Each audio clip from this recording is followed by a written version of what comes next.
Prince Edward finally breaking his silence on Diana's last warning about Charles is not just another royal headline. It reaches into the part of the royal family that was never easy to discuss.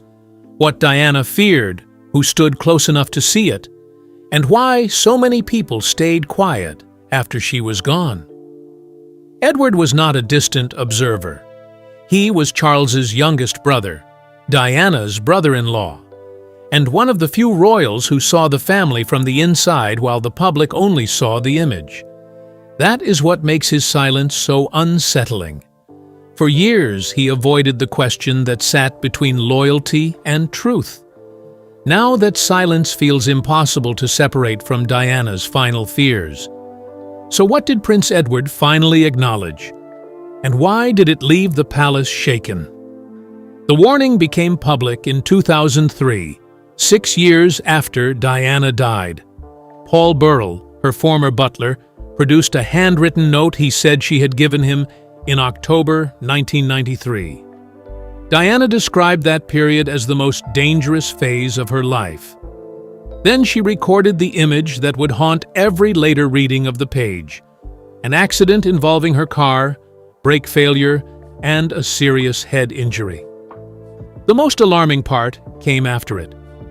Diana believed the accident would clear the way for Charles to marry again. The name connected to the allegation was initially concealed when the note appeared publicly, but later, accounts identified the person she feared as her husband. By then, Charles and Diana were separated, and the private conflict surrounding Camilla Parker Bowles had become impossible to contain. The note recorded Diana's state of mind, not proof that Charles had planned an accident. For Edward, that distinction did not make it harmless. The man named in her fear was his eldest brother. Edward had known Diana as a sister-in-law and lived inside the institution she believed was turning against her. Defending Charles too quickly would dismiss her terror. Taking her fears seriously raised a harder question. How had someone surrounded by relatives, staff, and protection officers become convinced she might be removed? The later crash made that question impossible to forget. Diana did not die from failed brakes, and official investigations did not find a murder conspiracy. Yet, she did die after a high-speed car crash that caused the serious head and chest injuries she had feared. The similarity gave the note its power, but the deeper warning was already present before Paris. Diana no longer believed the people around Charles would necessarily protect her. Edward's silence avoided that conclusion for years. Breaking it required him to look beyond the disputed prediction and acknowledge the person who wrote it. Diana had not always been frightened. Something inside the marriage had changed her. When Diana first entered Edward's family, she appeared far removed from the woman who would later write about a fatal accident. She came from the Spencer family and understood aristocratic life, but she had not been prepared for the emotional discipline of the monarchy. Friends remembered her as shy, playful, affectionate, and naturally comfortable with children. The public saw those qualities almost immediately. Diana was born in 1961, Edward in 1964, and Charles in 1948. Edward was much closer to Diana's generation. Still a teenager when her relationship with Charles became a national obsession, he watched a young woman near his own age enter a family ruled by rank and restraint. The wedding took place at St. Paul's Cathedral on July 29, 1981. Diana walked through the ceremony beneath layers of silk, expectation, and worldwide attention. To viewers, she appeared to have entered a fairy tale. Inside the family, she had entered a system in which Charles's duty, the succession, public appearances, and palace stability could never be treated as ordinary marital concerns. At first, Diana's nervousness looked like modesty. Her warmth softened the formality around her. Crowds did not merely respect Diana, they responded to her personally. That popularity later became part of the pressure. Diana attracted attention that often left Charles in the background. What delighted the public could create tension within the marriage and discomfort inside a family built around hierarchy. Edward did not need access to every private conversation to notice the change. The young woman welcomed as Charles's bride became thinner, more guarded, and less certain that she belonged. Diana would later describe bulimia, self-harm, postpartum depression, and intense loneliness.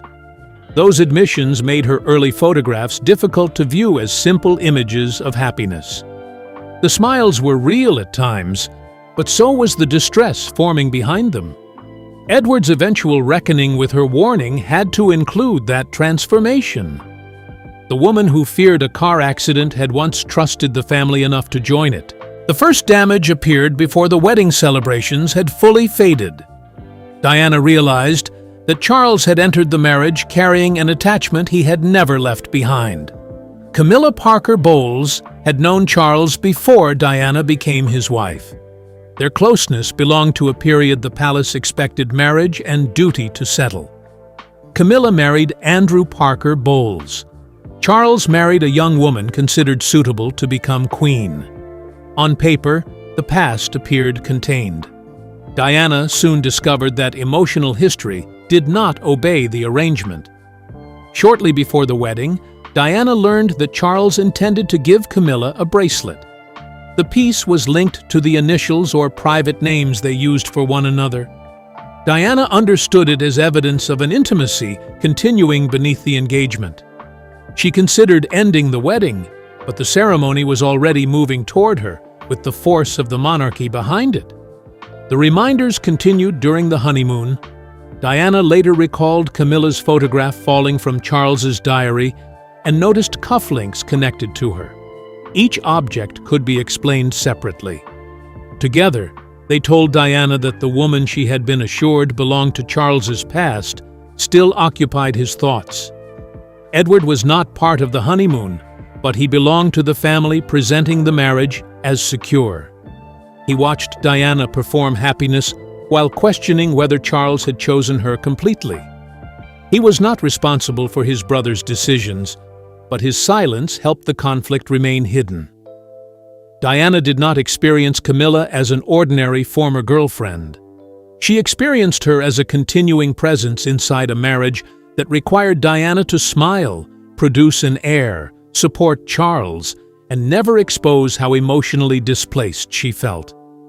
The problem was not simply jealousy. Diana believed the true terms of the relationship had been withheld from her until escape had become almost impossible. William was born in 1982 and Harry in 1984. Diana adored them, but their arrival did not remove Camilla from the emotional space between their parents. The strain soon became visible through her body. She lost weight rapidly. Behind palace walls, the princess praised for her beauty was struggling with an illness she would later call a symptom of the marriage. Edward could remain silent about Camilla, but he could not have failed to see that Diana was changing. Diana later described bulimia with a directness royal interviews rarely contained. She would eat and then make herself sick, sometimes repeatedly in a single day. The illness allowed her to release feelings she did not believe she could express openly. It also exhausted her body and deepened the secrecy surrounding her life. She did not present the condition as vanity. Diana called it a symptom of what was happening in her marriage and a cry for help. She felt unwanted by Charles, watched by the palace, and judged whenever her distress became visible. The institution could arrange doctors, schedules, and appearances, but it could not give her the reassurance she wanted from her husband.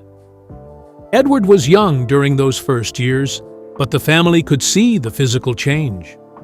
Diana's dresses had to be altered as her weight fell. Her emotional state shifted between confidence in public and despair in private. She also spoke about postpartum depression and incidents of self-harm. These were not distant rumors. Diana eventually described them in her own voice. Royal life continued around her. Tours were completed, photographs were taken, and the young family kept appearing together. Diana learned that visible suffering could be absorbed into the schedule as long as the next engagement still happened. That pattern is essential to understanding her later warning. Fear did not suddenly appear when she wrote the note in 1993. It developed through years in which pain was noticed but never resolved. Diana could be surrounded by people and still feel unheard. She could be one of the most famous women alive and still believe nobody with real authority would protect her. For Edward, the warning had begun years earlier through Diana's health. Her weight loss, breakdowns, and public unhappiness showed that the marriage was harming her, yet the royal response remained focused on preserving duty. Diana eventually stopped relying on those around her to explain what was happening. On November 20th, 1995, she faced a television camera and spoke to millions. Her description of the marriage reduced years of palace management to one unforgettable sentence. The Panorama interview was broadcast while Charles and Diana were separated but not yet divorced. Diana sat opposite Martin Bashir and described the parts of royal life the palace had worked hardest to keep private. She discussed bulimia, self-harm, loneliness, and her doubts about becoming queen. Then she was asked about Camilla. "There were 3 of us in this marriage," Diana said, "so it was a bit crowded." The sentence did not require explanation. Charles had already admitted adultery during a 1994 television interview, while saying the relationship resumed only after the marriage had irretrievably broken down. Diana's account placed Camilla much earlier in the emotional collapse. She had encountered reminders before the wedding and during the honeymoon. In her experience, the third presence had helped make the marriage unbearable. The interview shocked Buckingham Palace because Diana had stepped outside the family's control. She no longer allowed officials, biographers, or Charles to describe her emotional life for her. Nearly 23 million people in Britain watched her speak directly. Edward stood between 2 accounts. Charles said the adultery followed the breakdown. Diana said the marriage had been crowded from the beginning. Loyalty to his brother could not erase her connection between Camilla and her suffering. Diana also said the royal establishment regarded her as a threat of some kind. Her popularity had become too powerful to dismiss, and her willingness to speak made her difficult to manage. She believed the family saw her emotional honesty not as a request for help, but as a danger to the institution. Charles's divided loyalty made Diana feel rejected. Palace pressure made her feel surrounded. The people capable of protecting the monarchy were the same people she believed wanted her quiet. Within weeks, Queen Elizabeth II urged Charles and Diana to divorce. The decision could be defended as a practical end to a broken marriage. To Diana, it also confirmed that the institution had chosen separation over reconciliation. Edward remained securely inside the family. Diana was moving outside it, carrying a royal title but losing the protection and certainty she had once expected from it. The divorce became final on August 28, 1996. Diana remained Princess of Wales and the mother of the future king, but she lost the style, Her Royal Highness. The change appeared technical to many people outside the monarchy. Inside it, titles decided access, status, protection, and who was required to defer to whom. Diana had once been expected to become queen. Now, she stood beyond the structure that had defined her adult life. Charles remained the Prince of Wales. Camilla remained close to him. Edward remained his brother and a working member of the family. Diana retained global fame, but fame could not replace the security she believed she had lost. The palace could describe the divorce as a necessary settlement. Diana experienced the surrounding years through rejection, uncertainty, and growing suspicion. Her interview had already shown how she understood the conflict. She believed her strength worried the establishment. She knew her popularity could overshadow Charles, and she had learned that speaking publicly brought immediate institutional consequences. After the divorce, she possessed greater personal freedom, but she also had fewer reasons to trust the people managing royal interests. Diana could comfort hospital patients and influence international discussions about landmines. Yet in private, she feared surveillance, betrayal, and manipulation. The more independent she became, the less protected she felt. Edward rarely discussed it. Silence allowed him to support Charles without reopening the choices that had pushed Diana away. The note later produced by Paul Burrell belonged to this period of collapse. Diana did not write it after years of peace or after rebuilding trust with Charles. She wrote it while the marriage was failing. Camilla remained central to the conflict, and Diana believed powerful people regarded her as a problem. That context changes the meaning of the warning. It was not simply a prediction about a vehicle. It was a record of broken trust. Diana believed an accident could be made to look ordinary, and she connected her disappearance with Charles being free to marry. By the time she placed those thoughts on paper, she no longer expected palace reassurance to calm them. The person who later brought the note to the public was not Edward, Charles, or any senior royal.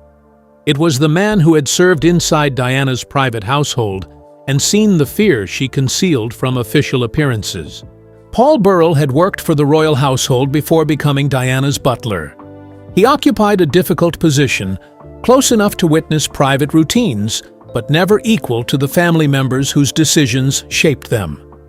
In 2003, he published the note he attributed to Diana and said she had written it in October 1993. The handwriting made the warning personal. Diana described a dangerous phase in her life, followed by a car accident, brake failure, and a serious head injury. The details were frighteningly specific. She then connected the feared accident to Charles marrying again. That connection placed the note directly inside the collapse of the royal marriage.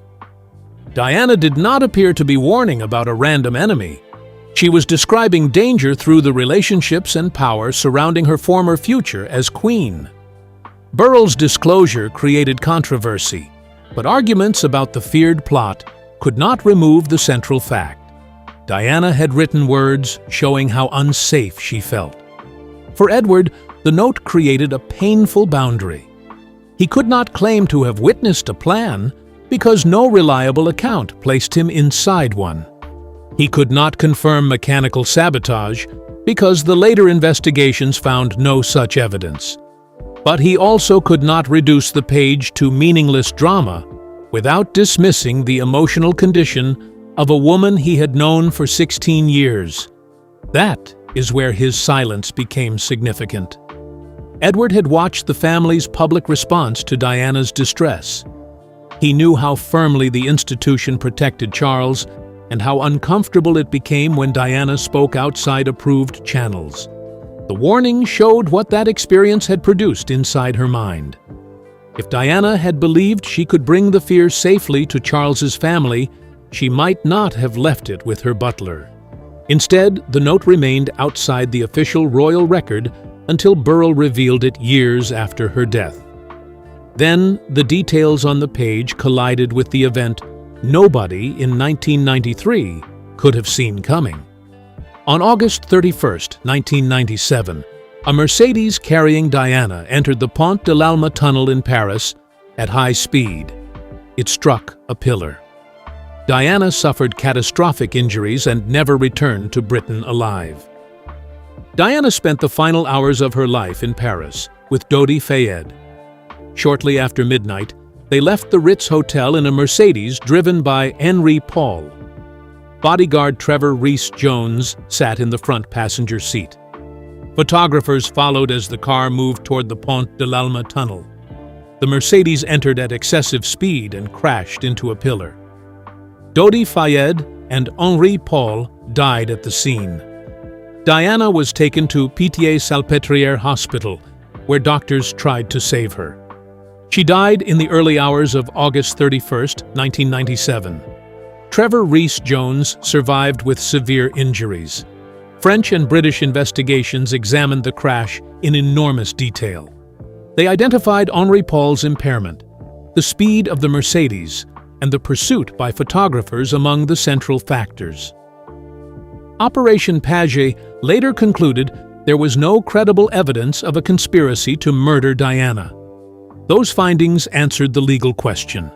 They did not erase the emotional force of the note. 4 years before Paris, Diana had imagined a car accident and serious injury because she believed her life had entered a dangerous phase. She then died after a car crash while still only 36. Edward joined the family at Balmoral as the news reached Britain. Days later, he walked behind Diana's coffin from Kensington Palace toward Westminster Abbey with Charles, Philip, William, Harry, and Charles Spencer. The procession carried grief the family could not put into words, yet the warning remained unknown to the public at the time. Edward mourned Diana without being required to answer what she had feared. When the note appeared in 2003, it changed the meaning of that remembered procession. The family had walked behind a woman who, during her final years, had lost trust in the man at the center of the line and in the institution surrounding him. Edward's voice matters because he stands where few other witnesses can stand. He is Charles's youngest brother, Diana's former brother-in-law, and the uncle of William and Harry. He watched the marriage from inside the House of Windsor, then helped carry the family through its public grief. Edward's own marriage sharpened the contrast. He married Sophie Rees-Jones at St. George's Chapel, Windsor Castle, on June 19, 1999, after 3 older siblings' marriages had failed. He later called Sophie his rock, using the language of companionship and security that Diana said she lacked with Charles. Edward could not honestly confirm the suspected accident described in her note. He had no publicly established evidence of a plan, and official investigations rejected the conspiracy allegation. But that was never the only truth waiting inside Diana's warning. Prince William later said the deception used to obtain the Panorama interview had contributed significantly to his mother's fear, paranoia, and isolation. His statement did not validate every suspicion she held. It confirmed that her fear had become severe and that people around her had exploited it. That gives Edward a path between denial and accusation. He does not need to accuse Charles of arranging a crash. He needs to acknowledge why Diana no longer trusted Charles or the palace enough to feel protected. Her warning came after the Camilla revelations, the bulimia, the separation, the interview, and the loss of her royal position. It was the end of an emotional sequence, not the beginning of a murder case. For the palace, that conclusion remains deeply uncomfortable. It places responsibility on the family without inventing criminal guilt. Diana's fear may not have described a real operation, but it emerged from a real marriage, a real betrayal, and a real failure to respond compassionately while her distress was visible. Edward's impossible choice was never simply between believing Diana and defending Charles.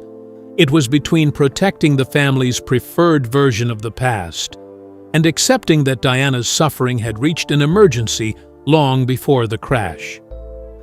Prince Edward's final acknowledgement does not require a secret letter addressed to him or an invented conversation with Diana. It comes from placing the events he witnessed in the order the palace kept apart. Diana entered his family at 19, hopeful that Charles would love her as completely as the role demanded. She soon discovered Camilla's bracelet, photograph, and continuing emotional presence. her health deteriorated. She developed bulimia, harmed herself, and described periods of overwhelming isolation.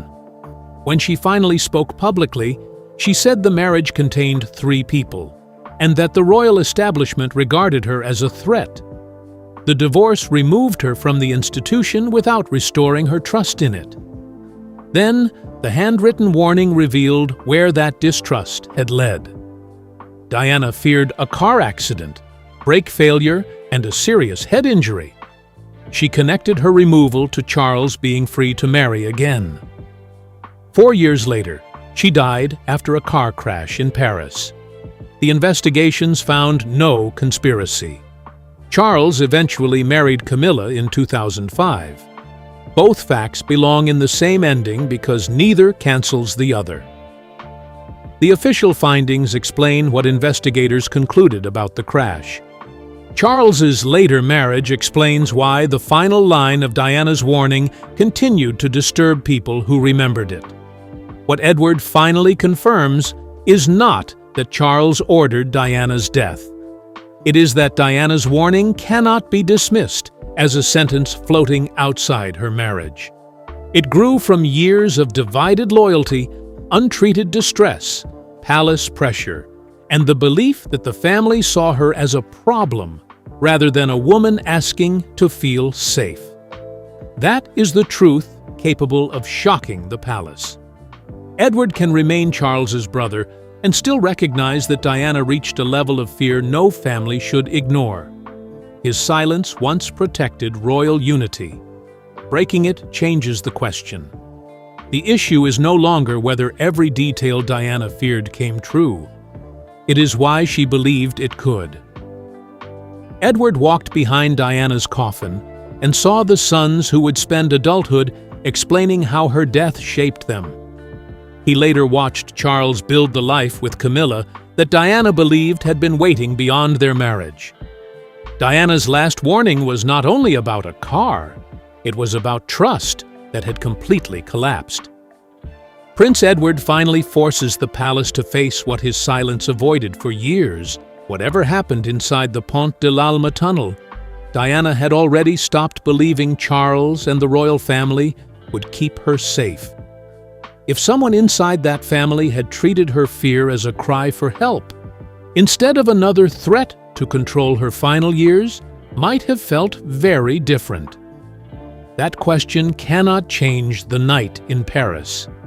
But once Edward allows it to be asked, the palace can no longer pretend Diana's warning came from nowhere.